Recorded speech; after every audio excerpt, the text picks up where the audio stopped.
Dans l'actualité, ce soir, en 3 années d'exécution, plus de 600 000 nouvelles utilisatrices de planning familial, 4 000 victimes de violences basées sur le genre prises en charge, des agents de santé formés. Bref, le projet renforcement des droits et de la santé sexuelle referme ses portes sous des auspices de satisfaction. La télé-bilan en son et en images à suivre en ouverture d'édition.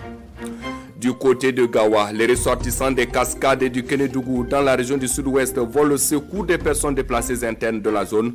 Des vivres d'une valeur d'environ 500 000 francs CFA ont été remis ce week-end. Témoignage dans quelques instants. Voilà qui fait la une de ce 19h. Bonsoir à tous et merci d'être de notre pour ce rendez-vous quotidien de l'actualité sur les antennes de la télévision du Burkina. Cela dit, après 3 années de mise en œuvre, le projet renforcement des droits et de la santé sexuelle dresse son bilan. 600 000 nouvelles utilisatrices de planification familiale, plus de 4 000 victimes de violences basées sur le genre prises en charge et des agents de santé de 42 districts sanitaires de 8 régions du pays. Formés Issoufou Kaboré et Oumou Sissé pour le compte-rendu de la télé-bilan. Commencé au temps fort du Covid-19, le projet de renforcement des droits et de la santé sexuelle et reproductive, y compris la contraception, planification familiale et la violence basée sur le genre, des femmes et des jeunes dans le contexte de la Covid-19 au Burkina Faso est à son terme. Après près de 2 ans de mise en œuvre, d'importantes réalisations ont contribué à la réduction des besoins non satisfaits en matière de planification familiale. Le projet a contribué à recruter 600 980 nouvelles utilisatrices en planification familiale, prendre en charge 4 280 survivants et survivantes de violences basées sur le genre, de former 2512 prestataires de santé du privé et du public sur la planification clinique axée sur les droits humains. Toujours grâce au projet, plus de 1400 agents de santé communautaires ont été formés sur la distribution de la planification familiale et 42 districts sanitaires ont été dotés de kits de gestion de cas. Autant de réalisations qui, malgré le contexte sécuritaire difficile, ont contribué à l'amélioration de l'offre de santé reproductive. Le projet a couvert 8 régions, à savoir les Hauts-Bassins, les Cascades, le Sud-Ouest, le Centre-Sud, le Centre-Est, le Centre-Ouest, le Plateau central et le Centre. Le Canada investit ici 5 millions de dollars dans ce projet qui est équivalent à plus de 2 226 700 000, ce qui est un grand montant. Les projets ont atteint des résultats de à peu près 98%. Et pour pérenniser les acquis du projet, plaidoyer est fait ici à l'ambassade du Canada pour l'octroi d'un autre financement en vue d'élargir le projet à d'autres thématiques telles que l'état civil dans les zones périurbaines des grandes villes. Et dans la lutte contre l'influenza aviaire, les hommes de médias sont sollicités pour concevoir des messages concis et précis sur la bonne pratique de la biosécurité à l'endroit donc des producteurs. Du 24 au 26 juillet dernier à Koudgou, des journalistes ont été formés à cet effet. Konsoun Koulibaly et celle Judith Assogba. Le Burkina Faso ne souhaite plus subir les nombreuses pertes économiques occasionnées par la mortalité importante des têtes de volaille dues à la résurgence de l'influenza aviaire ou grippe aviaire des épisodes de 2006, de 2015 et tout récemment de 2022. Le pays joue alors la carte de la prévention en se dotant d'un plan de réponse d'urgence pour la prévention, la riposte et le contrôle de l'influenza aviaire automapathogène. Et la mise en œuvre réussie de ce plan n'incombe pas seulement aux services vétérinaires ni aux éleveurs. Les hommes de médias ont aussi leur rôle à jouer. Nous avons estimé qu'il est important que dans le cadre de la mise en œuvre de ce projet, on puisse impliquer les journalistes pour que la bonne information puisse en tout cas arriver à temps auprès des producteurs, pour que ces producteurs-là puissent contribuer également à leur niveau, à renforcer, à appuyer les services techniques dans la lutte contre cette maladie, notamment à travers l'alerte rapide quand il y a un cas et également la mise en œuvre des mesures qui seront édictées Ils sont venus de plusieurs régions du territoire et sont ici à Koudougou pour renforcer leur capacité sur ce virus automapathogène. Les aspects communicationnels sont également au programme de cette session. La grippe aviaire, c'est depuis 2006. Il y a déjà eu des actions. Comment nous faisons après cette résurgence? Qu'est-ce qu'il faut apporter comme réponse? Je pense qu'essentiellement, c'est ce travail que nous sommes en train de faire avec les journalistes pour leur permettre de retour dans les différents organes, de pouvoir porter des messages et de produire des émissions, des programmes qui vont accompagner véritablement l'action de sensibilisation, l'action d'information et surtout pour pouvoir amener les populations à des changements de comportement. Cette session de formation est organisée par le ministère de l'Agriculture, des Ressources animales et halieutiques avec l'appui technique et financier de la FAO. Page éducation à présent et tout d'abord direction la région de la boucle du Moun. Le projet d'urgence de développement territorial et de résilience a visité des infrastructures scolaires dans les provinces des Balé et du Moun. Une visite intervenue du 24 au 28 juillet dernier et qui fait office donc de réception provisoire de ces infrastructures, nous rapportent Yves Rwamba et Karim Ouedraogo. De Fara à Boromo, en passant par Poura dans les Balais, la délégation a visité plusieurs infrastructures réalisées par le projet d'urgence de développement territorial et de résilience PUDTR.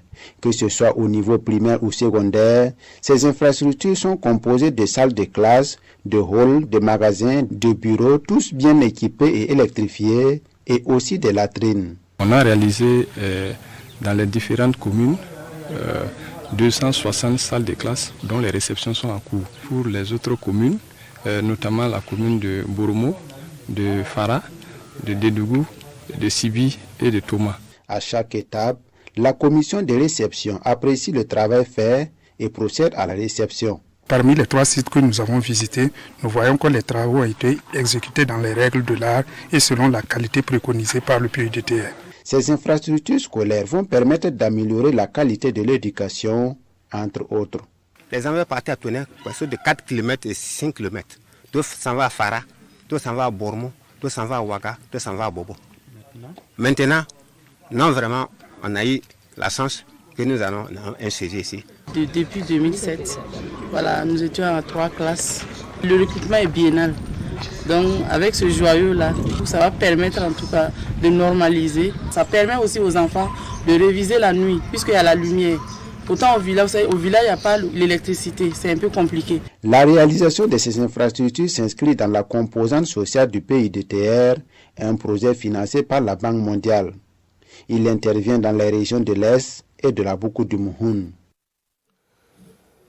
Dans la région du plateau central, l'amicale des professeurs du Burkina Faso tient la 4e édition de ces 72 heures, une initiative qui réunit des professeurs burkinabés autour d'activités éducatives et de distractions saines, avec 80 acteurs de l'éducation présents.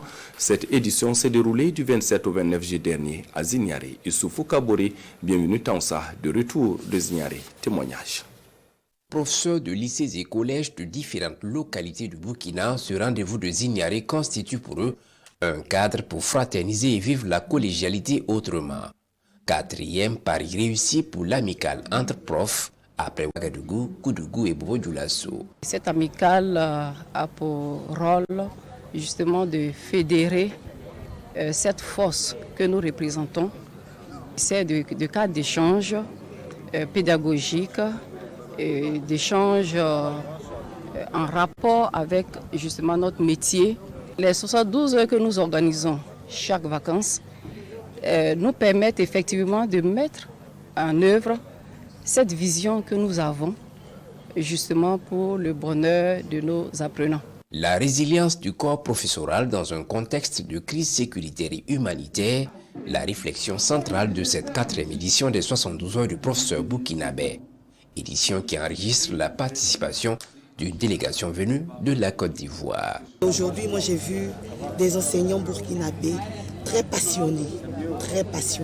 Malgré toutes les situations, malgré la circonstance, ils restent debout. La délégation ivoirienne leur demande de rester debout, de rester main dans la main, parce que c'est unis qu'ils seront forts. L'un des ministères qui est le plus touché donc par ce phénomène terroriste, c'est le ministère de l'Éducation nationale.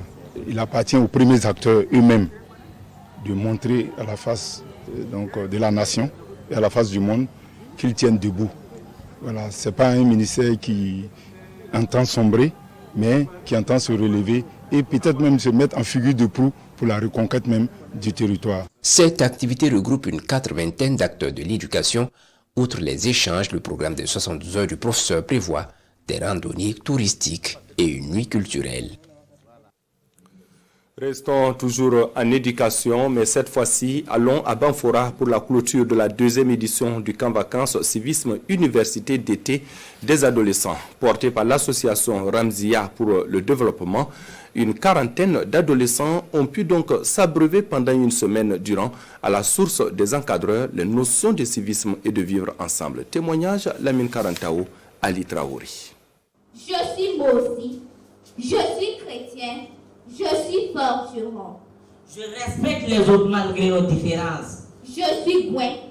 Je suis musulman. Des poèmes qui prônent le civisme et un sketch qui sensibilise sur l'acceptation du prochain malgré les différences.